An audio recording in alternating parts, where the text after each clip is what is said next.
Tonight we talk about what isn't being talked about. Chinese military strategist and philosopher Sun Tzu writes in his book, The Art of War, that all war is deception.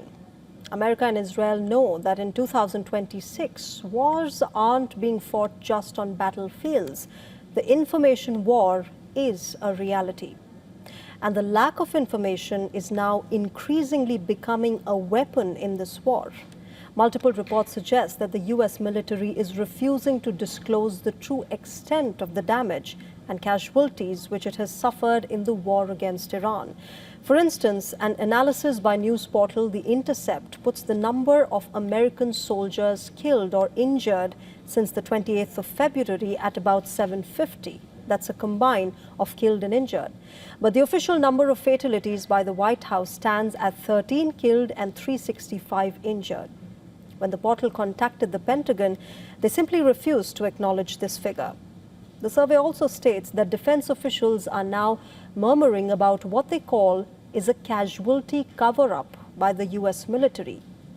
You see, at the start of this war, when American-Israeli strikes had caused heavy damage to Iran, the US Central Command, or CENTCOM, which oversees the operations in West Asia, used to post several videos on its X handle showing the damage that was inflicted.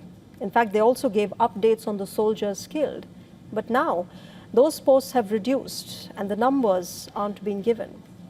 Another development that America has been silent on is many of its military personnel reportedly relocating to hotels and other buildings amid the Iranian strikes on US bases in Gulf countries.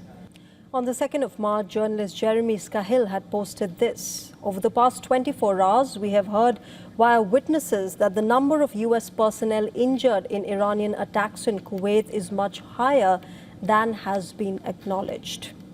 Israel has also been accused of hiding the extent of damage and casualties. But the restrictions aren't new. Remember, in the 12-day war in June last year, the head of Israel's military censor, Brigadier General Kobe Mandalbet, had issued a circular announcing new rules on what Israeli journalists can and cannot publish about the impact of Iranian strikes.